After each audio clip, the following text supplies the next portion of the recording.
All right. So this is our next big number. What are we at to, Sam? Z.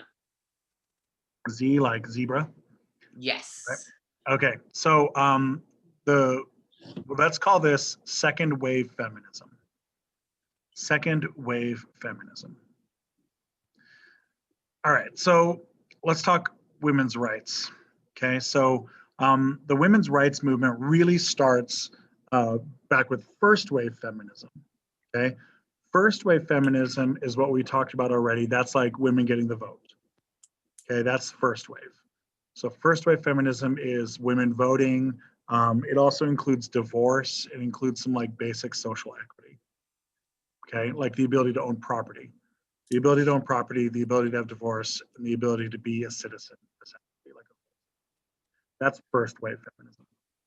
Second wave feminism is starting really in the 1960s. It really starts in the 1960s, and it's in response to the social pressures of the 1950s. So, where are we with women's rights after World War II? When we last talked about women's rights, what were women doing during World War II? Emma, do you remember what the women were doing during World War II? I know, like, they were essentially keeping track of the country while all of the men were at war, and they were like helping to fuel the war on the home front type thing. Like, they would make different machinery type bits for the war and stuff. Right. So, you're absolutely correct, right? So, women are running all the factories. The guys don't like me saying this, but the women won the war, right? Industry wins wars, and the women are running the industries, right? Without the women running all the factories, the guys have nothing to do, right? Like they don't have any planes or ships or tanks or guns or weapons or food or clothes or boots or anything else, right? So, yeah, what happened is after World War II. So after World War II, the men come home and all of the factories immediately lay off the women and rehire the men. Now, for the most part, the women of the country were kind of okay with this movement. Okay. We don't see a lot of resistance to it in the 1940s, that most of the women are okay giving up the job. And in fact, a lot of the women say, I never wanted to be in a factory. That's a man's job. I wanted to do something else, right? I wanted to be home. I wanted to have kids. I wanted to be a mom. I wanted to, have these other social roles, right? They're like, factories are loud and they stink and I don't want to work in them, right? I did it because I had to, but I don't want to. A lot of women say that. And that, by far and away, is the dominant um, kind of force in culture as we're moving through the 50s. This gets reinforced through the 50s with something we call this the MRS degree. You could put it in quotes, MRS degree, like MRS. This gets reinforced with this idea of an MRS degree where women all through the 1950s shouldn't be going to school and getting a PhD or a master's degree, right? An MS degree or a BS degree, that women are supposed to be getting an MRS degree, as in they become a Mrs., right? MRS degree is going to become the like cutesy little term for women need to get married. Okay. They're not being forced into marriage, but they are being socially pressured into marriage. Socially pressured into marriage. And women are getting socially pressured into it in a way that men never get this kind of pressure. Never at all. Right? Emma, how old are you? You're like 16, 17? Yeah, I'm 17. You're 17, right? Can you estimate for me how many times in the last, let's say, year, you've been told that you're going to become a mom or a wife, that you're going to be get married or have kids in the future? I haven't really thought about that before. And like within the last year. Yeah. or in the last month or the last however, whatever kind of time period you want to put on this, how often are you told that you're going to become a mother, you're going to become a wife, you're gonna do those kind I don't think very often. Like maybe just like between like maybe 30 is a good rough estimate, but it's not super often because like I'm given the choice of like what I want to do type thing. Is it fair to say that is it fair to say that dozens of times in a year you get kind of told that message? Probably. Yeah. All right, Sam, same question to you. How often do you get told that you're going to become a father and get married?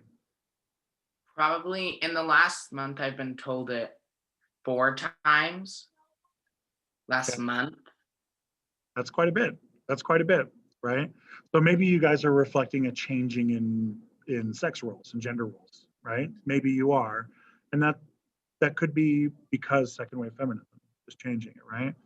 Usually when I ask in class, I usually have the whole class, and I'll say, girls of the class, raise your hand if you have been told in the last week that you're going to be a mother in the future, right? And I'll usually get 5 or 6 girls in the class who raise their hand, usually, right? And then I'll ask the same question to the boys. And I'll say, all right, boys, you raise your hand. And usually no boys raise their hand, right? Because the pressure just isn't there. It's not the same, right? Women and men get different pressures. We get different pressures from our parents. In the 1950s, it would have been like 100% of women are told that they will be mothers, that they will be mothers, and that's what they're going to do, right? Um, all through the 1950s, girls in school are regularly told not to attend college preparatory classes, right? Girls in school are regularly told not to attend math classes, don't attend science classes, right? In fact, girls who want to attend math and science classes are talked out of it. This is like the standard practice at the time because they would say, oh, honey, you don't want to take a math class with all the boys. That's the kind of class that boys take. And you know what? When you become a wife, if you want to get yourself a good man, then you don't want to be better at math than him because boys don't like that. Right? That's the kind of message that is very, very common in the 1950s. That's like standard teaching practice in the 1950s to teach girls, right? This is where we get the stereotype that girls are bad at math, right? Have you guys heard that stereotype before? Uh-huh. That girls are bad at math, right? Well, if you look at our math scores at Hillcrest High School, right, and if you look at who's getting A's in the class and who's getting top scores on the math tests and stuff, you will find that girls are in fact not bad at math. That girls are regularly the top scores. Regularly they are, right? In fact, if anything, girls are the top scores in math more than the boys are at Hillcrest, right? As on an average, if you look at like my top 10 scores in my classes, the average is like 7 of them are girls in basically all of my classes, right? And so we as an education group have moved past this. It's because of second wave feminism, okay? All through the 1950s, we're going to get stuff like advertisements like this, right? I use this is a good advertisement here, right? What are they advertising for?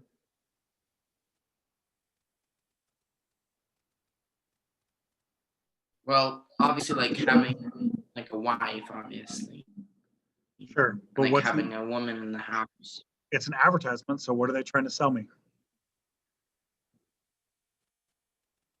For you to get married. Nope.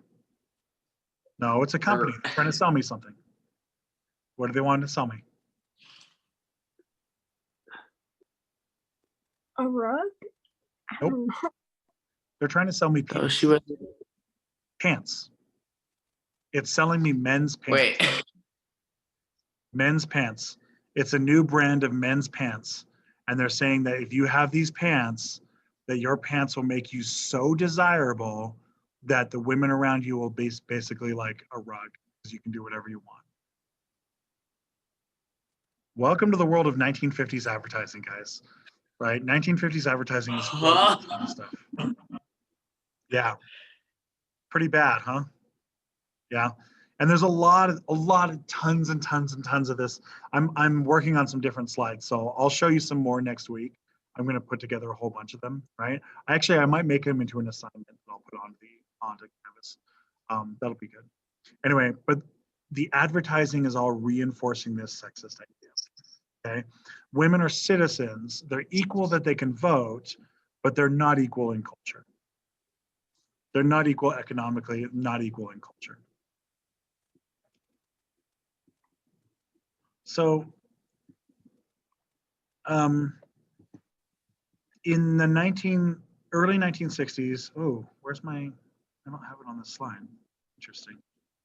All right, well, in 1960, we get the invention of something called birth control pill. Make this the next number, AA. Should we do like AA? Yep, AA. Yep.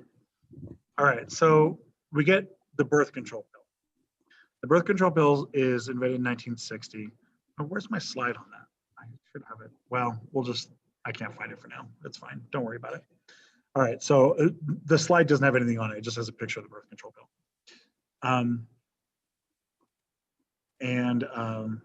Okay, so the birth control pill is, all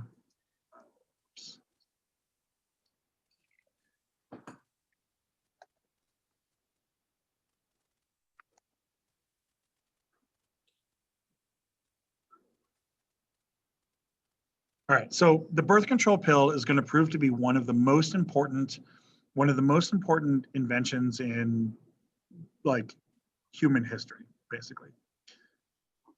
Oh, here we go. It's going to prove to be one of the most important inventions in human history. There are very few inventions that change society the way that birth control pill changes society.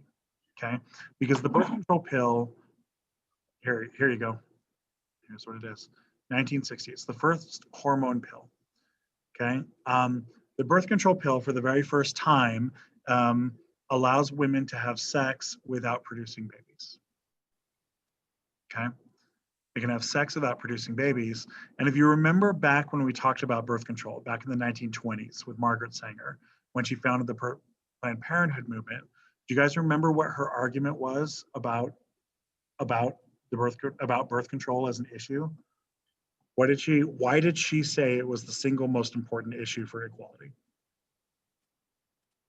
I'm trying to remember, but I think it was like men and women can be equal on all grounds except when it comes to sex, because men can walk away without consequence, but women still will have consequence.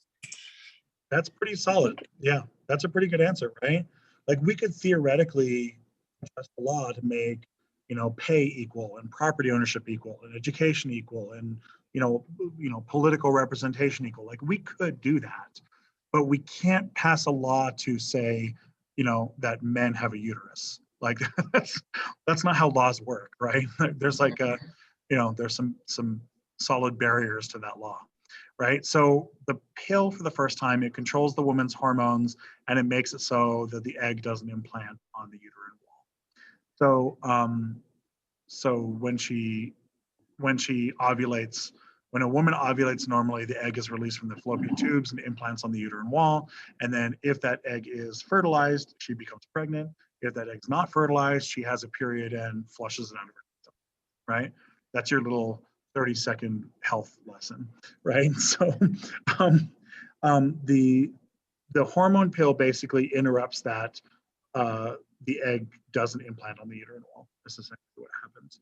And women have to take the pill every day, take the pill every single day for a month, and then you don't take it for when you're having your period, okay? The biology is less important than the ramifications, because for the first time, young women can now choose to have sex. And the pill is going to, at the moment, it doesn't seem like it's going to be that huge of a deal, right? When they pass this, there's all these like word throughout like women's magazines and women's newspapers and stuff, where they're saying, oh, the pill's going to be passed, the pill's going to be approved for sale. And when the Food and Drug Administration finally approves it, they think that the prescription pill is going to be just like only freaky girls are going to use it, right? Only like bad girls are going to use it, who are like freaks and who like, you know, hate society, and they're just like the bad people, right? Like prostitutes and things. As it turns out, like almost all women use it, right? Like we're going to jump really quickly to this point where we're going to get tens of millions of women getting prescriptions for this almost instantly. And what they find actually is the largest number of people getting the pill is not like punk teenagers who are just out to like, you know, cause trouble. Who's the biggest segment? Who do you think is the biggest segment of the population who's going to have the pill? It's not teenage girls. Married women. Married women. Absolutely. Absolutely. You are 100% correct, right? Married women by far and away become the largest users of the pill, because just because you're married doesn't mean you want to have like more kids, right? And most of the people, the overwhelming majority of the people using the pill, the overwhelming majority of the women using the pill are women who already have kids, right? They already have a couple of kids and they're like, you know what? 2 is enough. I'm done. 2 is enough. I don't want more. Or 3 is enough, or whatever, right? And this really kind of interesting phenomenon starts happening where, in many cases, the husbands and wives will sit down and decide how many children they want, right? The husbands and wives will get together and they'll say, you know what? We've always wanted 3, right? We've always wanted 3, but we don't want any more than 3. And so they'll plan for 3. They'll have their third, and then she starts using the birth control. And there isn't like, it isn't like, you know, rebels destroying the society or something like that, right? It isn't a bunch of punk teenager girls who are just trying to like sleep around. It's mostly mothers. Just because she's a mother doesn't mean she wants to re-become a mother over and over again, right? And the reality of the human race was, prior to birth control and prior to the Industrial Revolution, women spent most of their adult life pregnant or breastfeeding, right?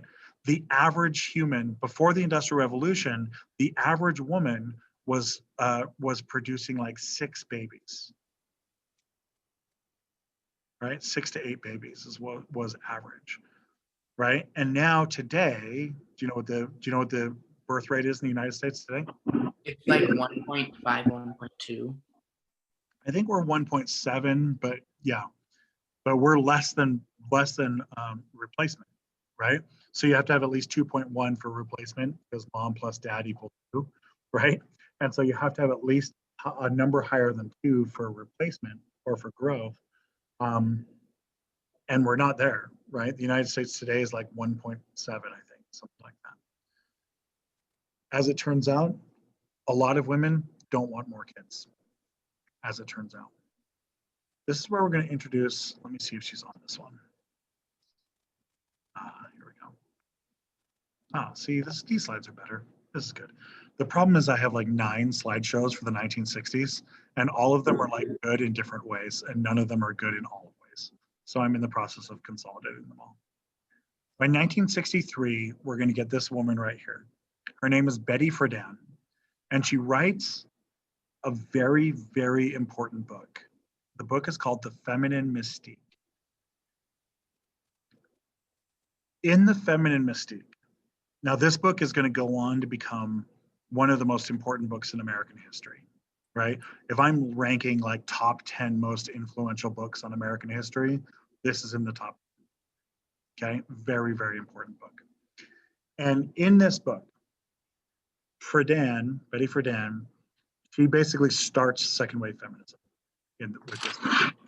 And she makes an argument that the women of America in the 1950s are crushed with this kind of depression. They're crushed with this kind of depression. And she's a psychologist by trade. Okay. She has a degree in psychology, and she worked as a psychologist for a while before she realized that all of the women she was seeing, like women would come in complaining about like depression and complaining about issues, and all of the women that she was seeing were all kind of having the same problem. But the issue is that it's called the problem without a name. Go ahead and put that in quotes. The problem without a name. And the problem without a name, she diagnoses this in her book. And this is the deep, dark secret that the men of the country aren't supposed to know. But the deep, dark secret is that the women of the country are unhappy. And they're unhappy because they've been forced into the role of mother and forced into the role of wife and not allowed anything else.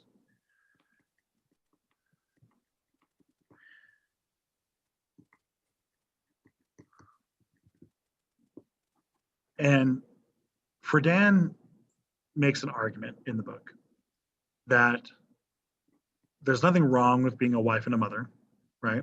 There's nothing wrong with being a wife and a mother if you are choosing to be a wife and a mother, right? If you want to be a wife and a mother, then go forth and, be a wife and a mother.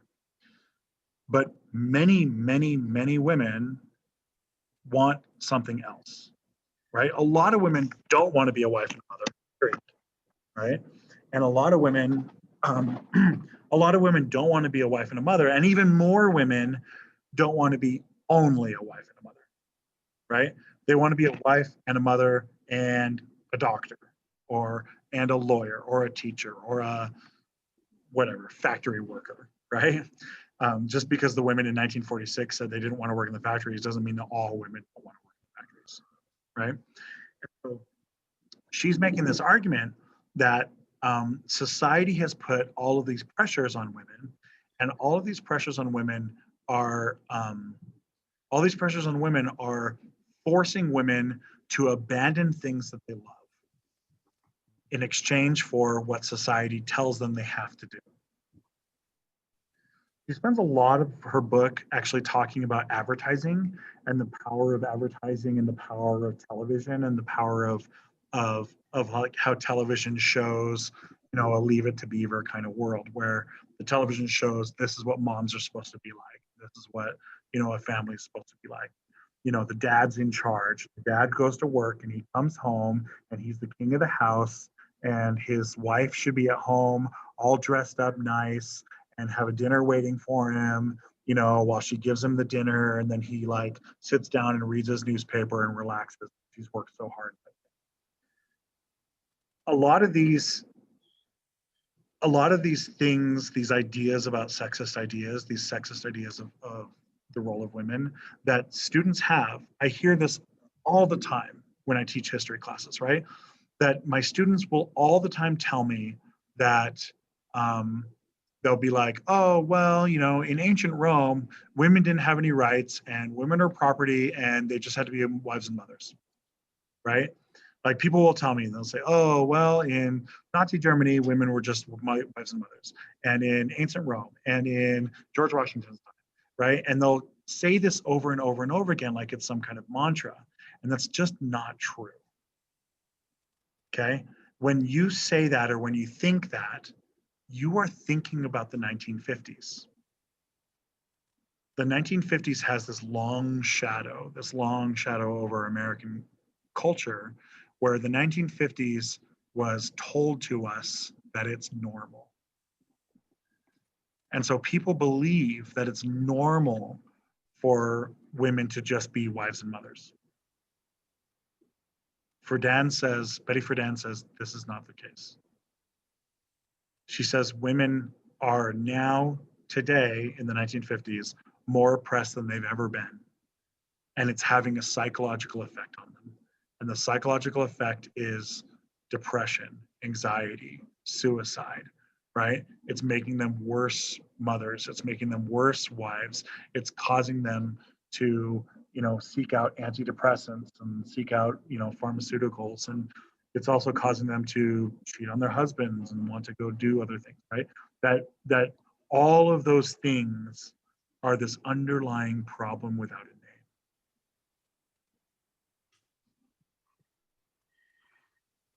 So let's get to the actual definition of second wave feminism here, because I didn't define it for you. Second wave feminism is the women's rights movement of the 1960s and 70s. The women's rights movement of the 1960s and 70s, where women focus on workplace equality. Women focus on workplace equality and education equality, social cultural equality, and lastly, but quite importantly, reproductive equality.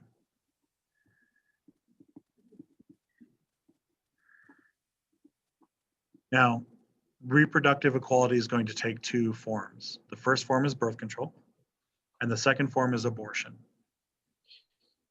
Abortion is part of second wave feminism. Okay? All right, so we have 3-ish minutes. yeah, I'm looking to see what I want to put in here. I think we'll probably leave it there. We'll probably leave it there. Let's see what else we want to do.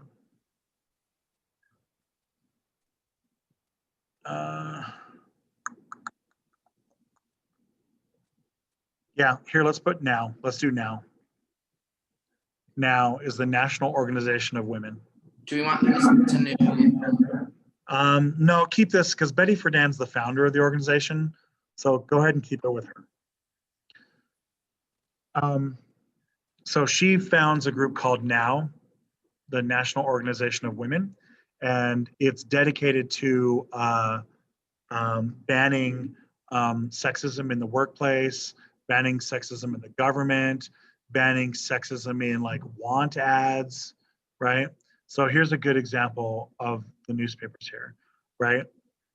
In the 1960s, it was 100% legal to fire someone for being a woman. It was, you could fire them for being a woman. You could not hire them for being a woman. You could pay them less because they're a woman. You could sexually harass them, right? This is where you're going to get that stereotype of like women working in the office and then the guy comes and like grabs her butt or something like that, right? And she's expected to just laugh it off because if she says something, she gets fired for it. Okay. Sexual harassment didn't exist. It wasn't a concept at the time. And so now the organization now is fighting to make that illegal concept, fighting to make that a crime, right? So you can't just sexually harass women, right? It was standard practice in many offices that women had to sleep with their boss in order to get a promotion. They had to perform sex acts to get promotions. Like it was normal back then. And now thinks that that's really messed up and that they're trying to fight against it, right? Thankfully, they succeed, right? Because in 1965, women get put into the Civil Rights Act. Women are part of the 1964 Civil Rights Act. Women are part of it, right? And they're going to get a series of court cases and a series of laws that uphold that. Here's a good example of some want ads, right? Man, 24 to 35 of unquestioned honesty to handle established route, need appearance is a must. Guarantee to start plus incentives, right? But they're only going to hire a man to deliver packages, right? Like a woman can't deliver packages for some reason. Reliable man, 24 to 35 for a sales service route, worth $110 a week, right? Again, they're saying women can't be salespeople, right? Reliable young married man for farm work before March 1st, right? And then they would have female jobs. We only want women to be our waitresses or our stewardesses or something like that, right? That sexist ads were normal in the 1960s. Yeah. Okay, we're going to leave it there. We're going to pick this up. We are going to continue with women's rights. We're going to be moving into Roe versus Wade and abortion and stuff. So we'll do that next. Cool. All right, I'm stopping the recording.